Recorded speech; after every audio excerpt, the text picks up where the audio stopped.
अब बढ़ते हैं 11वीं कथा की ओर। भक्त प्रहलाद का जन्म और नारायण की भक्ति।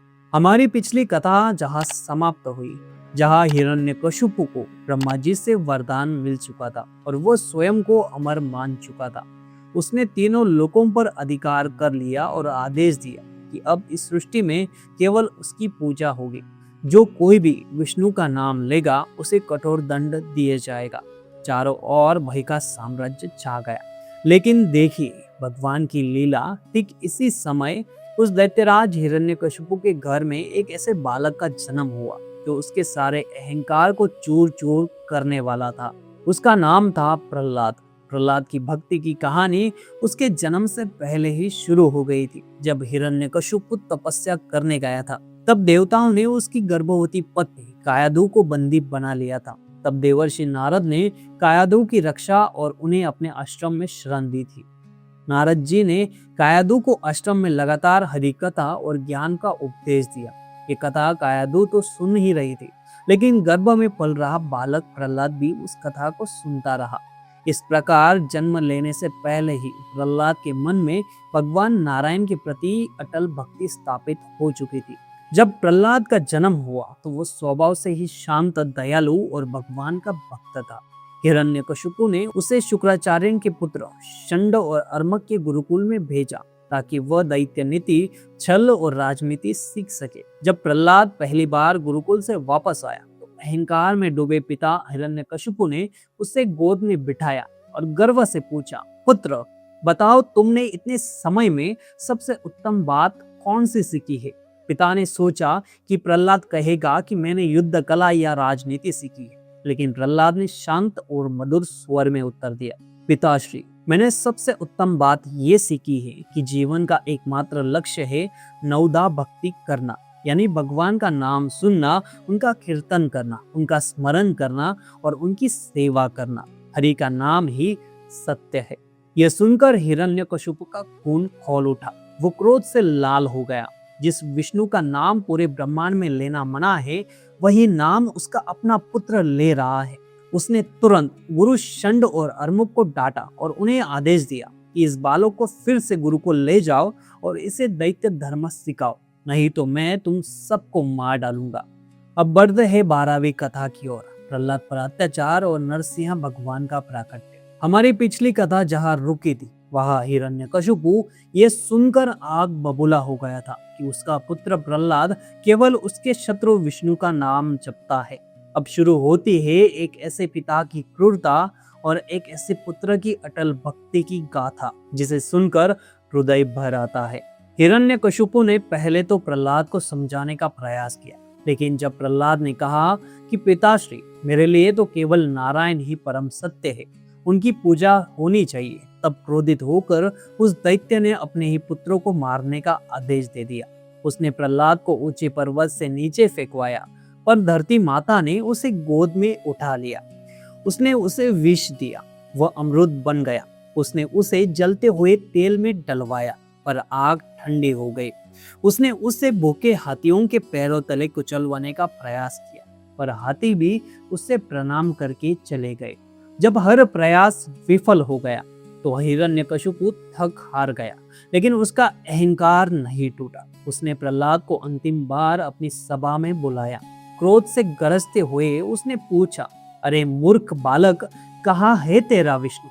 तू कहता है वो सबसे शक्तिशाली है, तो वो मुझे क्यों नहीं मारता? कहाँ है तेरा भगवान? प्रहलाद शांत और मधुर स्वर में बोले, पिताश्री, आप क्यों पूछते हैं कि वो कहाँ है? वे तो सर्वव्यापी है, वे तो कण कण में है, वे हर जगह मौजूद हैं। जहां आप देखेंगे वहीं आपको वो मिलेंगे। प्रहलाद के इस उत्तर पर हिरण्यकशिपु जोर जोर से ठहाका लगाया और पास ही रखे हुए एक विशाल पत्थर के खंभे की ओर इशारा करते हुए उपहास किया, क्या तेरा विष्णु इस खंभे में भी है? प्रहलाद ने निडर होकर जवाब दिया, हाँ पिताश्री, मेरे भगवान तो इसमें भी है। बस ये सुनते ही हिरण्यकशिपु का क्रोध भयंकर रूप ले चुका था। उसने अपनी गदा उठाई और चिल्लाते हुए पूरी शक्ति से उस खंभे पर प्रहार किया, और तभी एक ऐसा दृश्य प्रकट हुआ जिसे ना किसी ने कभी देखा था और ना ही किसी ने कभी सुना था। वह खंबा फट गया और उसमें एक भयंकर विकराल रूप प्रकट हुआ। आधा शरीर मनुष्य का और सिर सिंह का, साक्षात नरसिंह भगवान। भगवान नरसिंह ने पलक झपकते ही हिरण्यकशिपु को धर दबोचा और तब उन्होंने ब्रह्मा जी के दिए हुए वरदान को निष्फल करते हुए उसे मारने के लिए सबसे अनोखे स्थान को चुना। उन्होंने हिरण्यकशिपु को दहलीज पर लिया, न घर के भीतर न घर के बाहर। उन्होंने उसे संध्या के समय मारा, न दिन में मारा न रात में। उन्होंने उसे अपनी गोद में रखा, न धरती पर न आकाश में। उन्होंने उसे अपने तीखे नाखूनों से मारा, न किसी अस्त्र से न किसी शस्त्र से। इस प्रकार भगवान नरसिंह ने हिरण्यकशिपु का वध करके अपने प्रिय भक्त प्रहलाद की रक्षा की और एक बार फिर धर्म की स्थापना की। अब बढ़ते हैं 13वीं कथा की ओर, गजेंद्र मोक्ष, गजराज की करुण पुकार। हमारी पिछली कथाओं में हमने भगवान के अवतारों और भक्तों के साहस को देखा।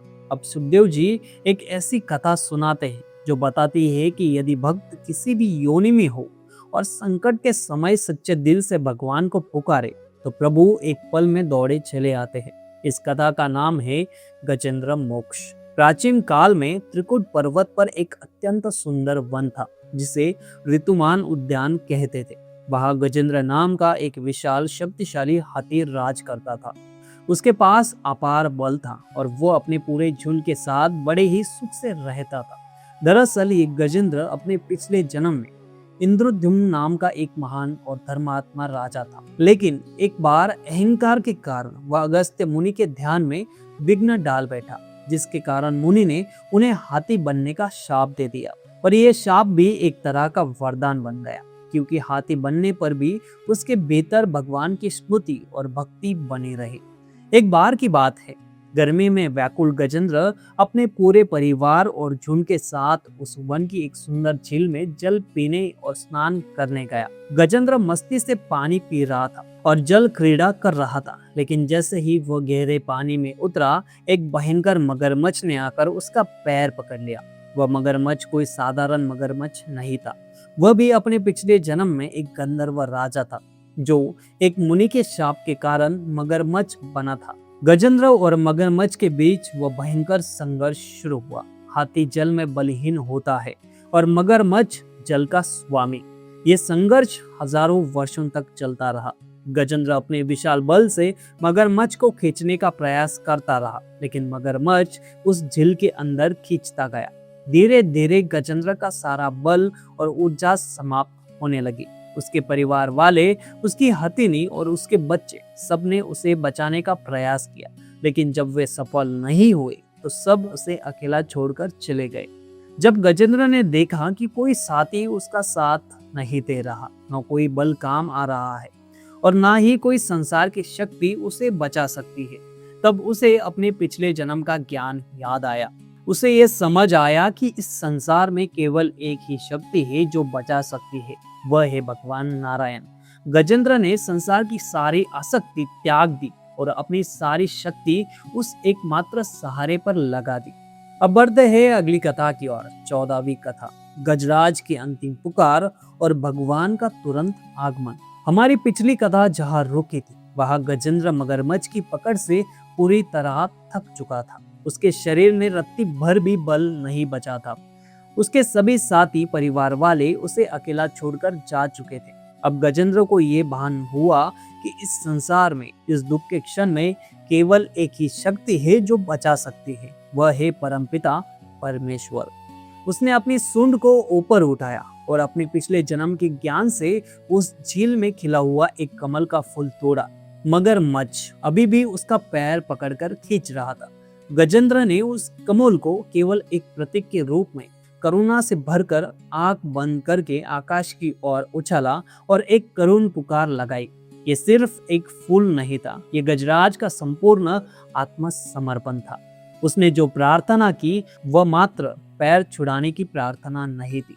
उसने भगवान को संबोधित करते हुए कहा, मैं उस परम शक्ति को नमन करता हूँ जिसका कोई रूप नहीं, कोई नाम नहीं, कोई आदि नहीं, कोई अंत नहीं, जिसने इस सृष्टि को बनाया और जो कण कण में समाया है।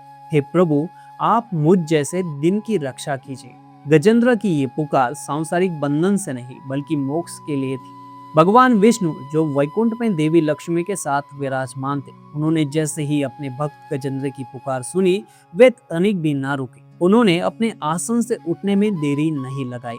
उन्होंने लक्ष्मी जी से बात भी नहीं की, और तो और उन्हें अपने प्रिय वाहन गरुड़ पर बैठने का भी धीरज नहीं रहा। वो सीधे गरुड़ को ही साथ लेकर वो तुरंत उस स्थान की ओर दौड़ पड़े जहां उनका भक्त संकट में था।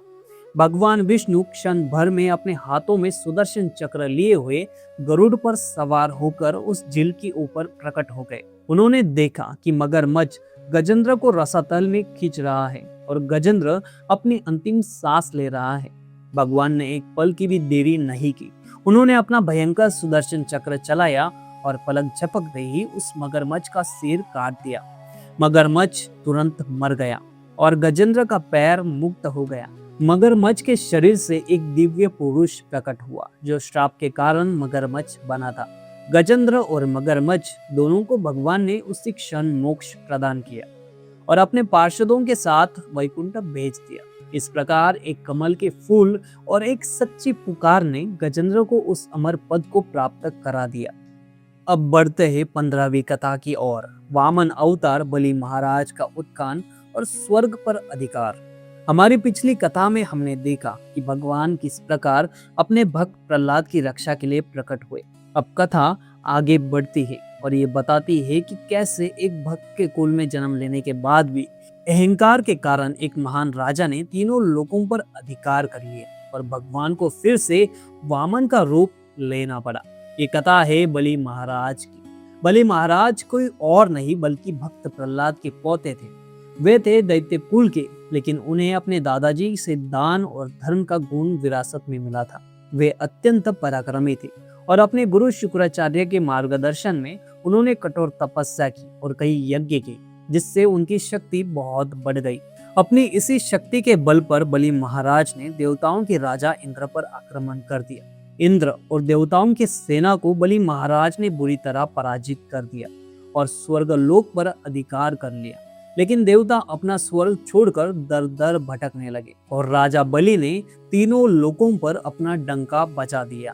जब देवताओं की माता अदिति ने अपने पुत्रों को दरिद्र और बेघर देखा तो उनका हृदय करुणा से भर गया। वे रोती हुई अपने पति महर्षि कश्यप के पास पहुंची और अपने पुत्रों का उनका अधिकार वापस दिलाने की प्रार्थना की। महर्षि कश्यप ने अपनी पत्नी की व्यथा सुनी और उन्हें समझाया कि संसार की यही गति है, लेकिन अब हमें केवल भगवान की शरण में जाना होगा। महर्षि कश्यप ने माता अदिति को एक अत्यंत कठिन व्रत विधान किया जिसका नाम है पयोव्रत। यह व्रत केवल दूध पीकर किया जाता है और इसमें पूरी तरह से भगवान विष्णु की आराधना करनी होती है। माता अदिति ने महर्षि कश्यप के बताए अनुसार अत्यंत श्रद्धा और कठोरता से इस व्रत को किया। उनका एकमात्र संकल्प था कि भगवान उन्हें एक ऐसे पुत्र के रूप में प्राप्त हो जो बलि महाराज को पराजित करके उनके पुत्रों को उनका राज्य वापस दिला सके। अंततः माता अदिति की भक्ति से प्रसन्न होकर स्वयं भगवान नारायण ने उन्हें दर्शन दिए और कहा, हे देवी, तुम्हारी तपस्या सफल हुई। मैं शीघ्र ही तुम्हारे गर्भ से जन्म लेकर तुम्हारे पुत्रों के दुखों को दूर करूंगा।